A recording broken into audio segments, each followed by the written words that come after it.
শুভ সন্ধ্যা। Share বাজারের মূল খবর ডেইলি মার্কেট আপডেটে আপনাদের স্বাগত। ডিএসইএক্স আজ প্রায় স্থিতিশীল অবস্থায় লেনদেন শেষ করেছে। সূচকটি ১.৯১ পয়েন্ট বা ০.০৪% বেড়ে ৫,৪৬৮ পয়েন্টে অবস্থান নেয়। আগের কার্যদিবসের তুলনায় বাজারে লেনদেন ১.৪৪% বেড়ে দাঁড়িয়েছে ৫৬৮ কোটি টাকায়।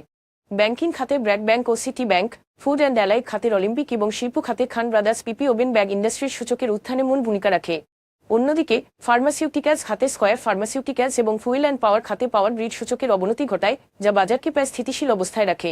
খাতভিত্তিক রিটার্নে আইটি খাত সর্বোচ্চ ১.৩৭% লাভ করেছে এবং ট্যানারি খাত দ্বিতীয় সর্বোচ্চ ০.১৪% বৃদ্ধি পেয়েছে।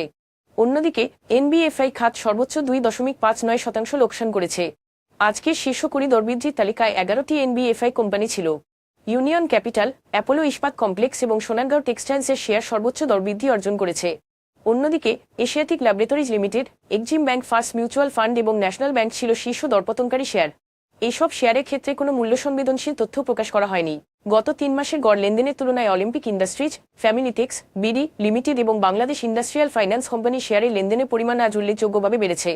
তবে এই লেনদেন বৃদ্ধির পেছনে স্বাভাবিক কোনো কারণ জানা যায়নি। আজকের শীর্ষ দুটি সংবাদ: সরকার আনুষ্ঠানিকভাবে বাংলাদেশকে স্বল্পোন্নত দেশ এলডিসি তালিকা থেকে উত্তরণের সময়সীমা ৩ বছর পিছিয়ে দেওয়ার আবেদন জানিয়েছে। বৈশ্বিক ও অভ্যন্তরীণ নানা চ্যালেঞ্জের কারণে প্রস্তুতি কার্যক্রম ব্যাহত হওয়ায় এই আবেদন করা হয়েছে। বিষয়টি নিউ ইয়র্ক সিটিতে আগামীকাল থেকে শুরু হতে যাওয়া জাতিসংঘের ডেভেলপমেন্ট পলিসি কমিটি ইউএনসিডিপি ৫ দিনব্যাপী বৈঠকে পর্যালোচনা করা হবে, যেখানে বাংলাদেশের উত্তরণ সংক্রান্ত উপস্থাপনাও মূল্যায়ন করা হবে। এই আবেদন বিলম্বের উদ্দেশ্যে নয়, বরং আরও শক্তিশালী ও সহনশীলভাবে উন্নয়নের পরবর্তী ধাপে অগ্রসর হওয়ার কৌশলগত বিরতি হিসেবে বিবেচিত হচ্ছে। যুক্তরাষ্ট্রের সুপ্রিম কোর্ট পারস্পরিক শুল্ক বাতিল করায় বাংলাদেশের পোশাক রপ্তানিকারকরা শুরুতে স্বল্পমেয়াদী স্বস্তি পেলেও নতুন করে অনিশ্চয়তা তৈরি হয়েছে। রায় ঘোষণার পরপরই ডোনাল্ড ট্রাম্প নতুন করে ১৫% শুল্ক আরোপের ঘোষণা দেন।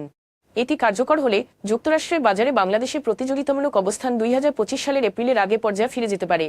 তবে রপ্তানিকারকদের মতে, শুল্কহার কমলে মার্কিন ক্রেতাদের আমদানি ব্যয় হ্রাস পেতে পারে, ফলে খুচরা মূল্য কমে ভোক্তা চাহিদা বাড়ার সম্ভাবনা রয়েছে, যা অনিশ্চিত বাণিজ্য পরিস্থিতির মধ্যেও একটি সীমিত সুযোগ তৈরি করতে পারে। আজ এ পর্যন্তই, ধন্যবাদ।